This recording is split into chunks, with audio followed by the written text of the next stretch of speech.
I have a lot of people come to me asking or saying that they can't do squats, and I have a bad tendency of saying we're going to do some type of squat, when actually what I should be saying is we're going to do some kind of knee bend exercise.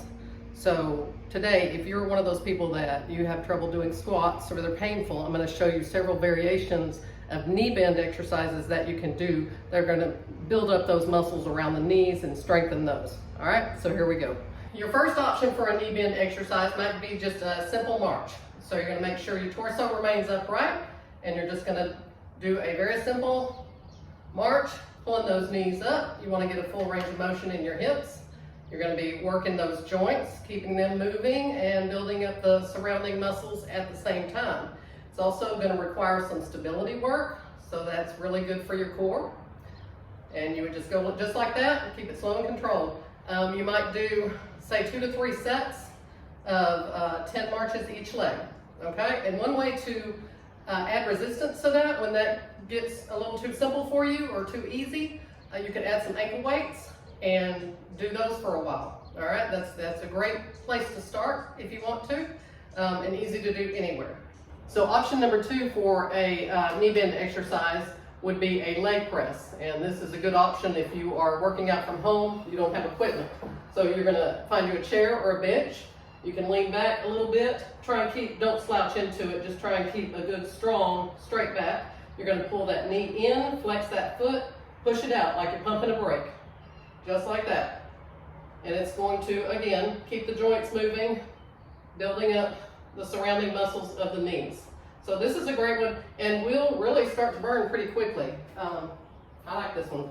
And a way to add resistance to that is to grab one of your exercise bands that you probably have laying about. This is a cloth one, but you can use the rubber ones that most people have. Those are fine and they're cheap.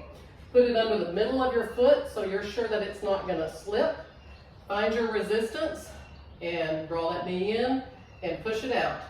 So this is great because you can add resistance at as much as you want. So if you need to loosen it up, you can, and that's fine. So I love that one for a knee bend option. Great exercise. Option number 3, we're going to use the chair again. We're going to sit forward of it. You're going to put your feet a little bit back from your knees. And I call these quad loaders because you're going to feel it a lot in these thighs when you're doing this. And this is also a great one if you have trouble standing up from a seated position without using your arms, okay? So you're going to sit forward. You're going to load your legs like you're about to stand up, just like that, so you feel the tension all throughout your legs, and then you relax it down. So you're not actually coming up off your chair, you're kind of just leaning forward just a bit, just to get that pressure in those legs. This is such a great option if you have trouble standing up, like I said. So do this one, you'll feel it quickly. Maybe 2-3 sets of 10. All right, last option is a wall sit. Find you a good sturdy wall. You're going to find your position by basically go down as far as you feel comfortable that you can get back up again, that you are feeling some challenge. It may be a little higher up, and that's fine. You can kind of just inch your way down until you get to your spot. If you can come down to parallel, that's great, but if you can't, it's okay. When you get down to your spot, push through those feet. Make sure they're flat on the floor and you're pushing through the entire foot, and just hold it. You can start with like 10 or 15 seconds. Try to work your way up to 30, 60. It won't take long to feel the burn. All right, so those are your options. I hope that you find one that works for you. Definitely, we need to be working knee bend exercises. Y'all have a good day.